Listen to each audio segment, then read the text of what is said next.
Hello and welcome to Rich Rides. This week I'm riding a 2009 Honda Click. So this is just a quick riding review of the 125cc Honda Click.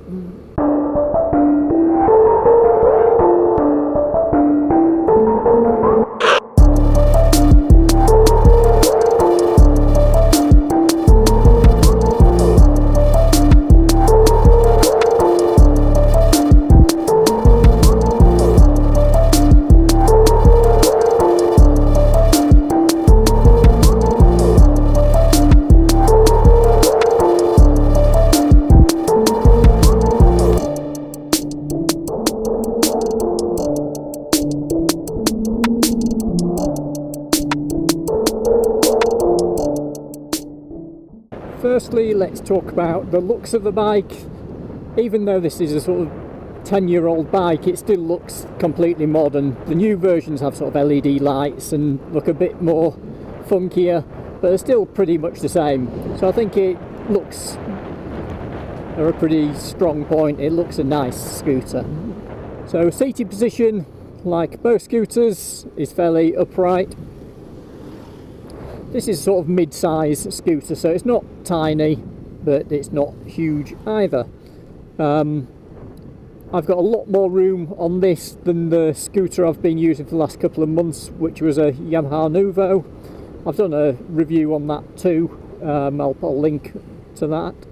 But this has definitely got more space. I'm sort of 6 foot tall, and this bike has got more space for me. Controls wise is just like any other scooter. So you've got your rear brake on the front left lever and front brake on the right lever. I'm just talking slowly because I'm trying to negotiate this less than ideal road. As you can see, it's just rained as well, which is a rare occurrence here, so you've got to be even more careful. And of course it means that there's lots of puddles. Anyway, back to the controls. So controls wise, like I say, all fairly standard. So over on the left it's got auto lights that are on all the time, and then just a sort of main beam and normal lights there. Indicator, horn. Then over on the right you've just got your starter and accelerator, obviously. The mirrors on this bike work really well, a lot better than a lot of scooters because they're quite widely spaced. Look out, chicken. So they're quite widely spaced, so they work well. And then dashboard wise, you've also got your speedo, you've got a proper fuel gauge, indicators so you don't forget, and main beam light. All the normal stuff there, so really simple and nothing complex. It's just analog gauges, but really readable. Next thing to talk about is the engine and performance. It's a 125, so as you can see it sort of goes like a 125 scooter. There's nothing special. I don't think it's particularly powerful, but it does the job. As I say, it's a 125, so it's not going to be anything special. When we come to the brakes, then the brakes are pretty good actually. I think it's a drum on the rear, and then disc on the front, but both brakes work really well, quite progressive as well. Again, comparing it to what I'm used to, then these are certainly keener and better. So suspension and handling, it's a bigger wheel scooter. I think they're 14-inch on this, so they're a reasonable size. They're not tiny like some. So that's a lot better. And again, which seems to be the thing out here, is it's got spoked wheels. So that helps with the sort of off-roadness. So suspension wise, then sort of right way up forks as you'd expect. They soak up the bumps nicely, and it's quite plush as the front suspension. The rear suspension's a little bit harder. If you hit bumps at speed especially, then you do feel it, but the seat itself is quite comfortable, so that does take a lot of the harshness out of the rear suspension anyway. As well as the suspension sort of doing its job, then it's got fairly decent size wheels as well. So I think they're 14-inch on this rather than the tiny ones that you sometimes get on scooters. So the overall sort of ride quality is really good. So just jumping back to practicalities for a second, I forgot to mention something. So one of the big advantages of scooters normally is sort of storage compared to a normal bike. Where this one, yes, it's got these sort of front pockets here that are quite deep and you can put things in. Then it's not really got much under seat storage. So it's absolutely tiny. I'll cut in a bit of video showing you that, but yeah, it's a bit useless. Normally you want something at least sort of helmet size, but no, on this then it's absolutely tiny. It's like a packet of sandwich size, which is really surprising because it's got a large seat, so I'm not sure why.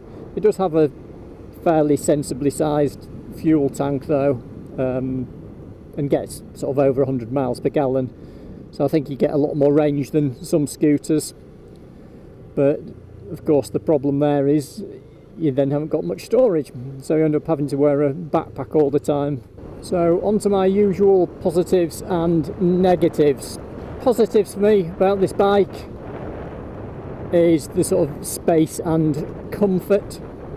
So I've got loads of space for my legs here, and even with a pillion on, because it's got a large rear seat, and you've still got a decent amount of space, so your arms straight out and with a slight bend at the elbow, so that's really good.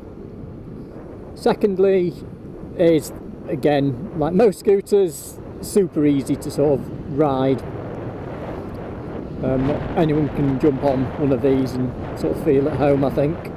And the third thing for me is just overall quality of everything.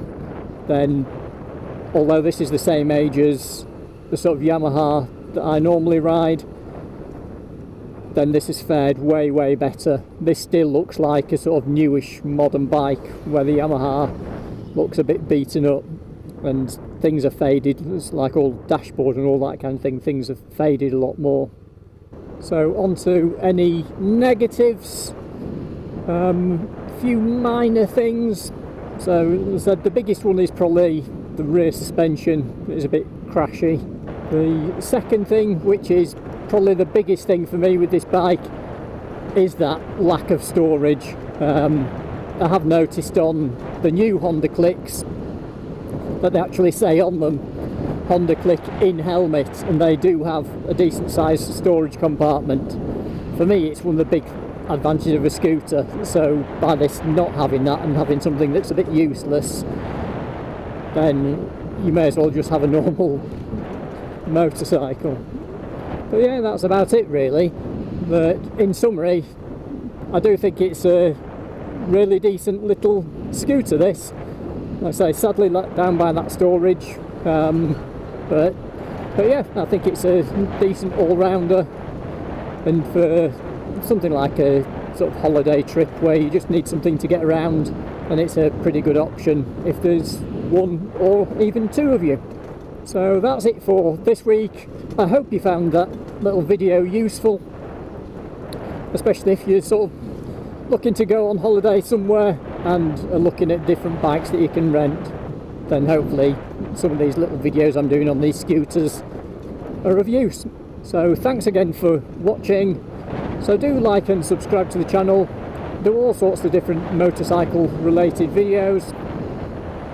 If you've got any questions or any comments, please leave them below. Thanks again, and see you again next week.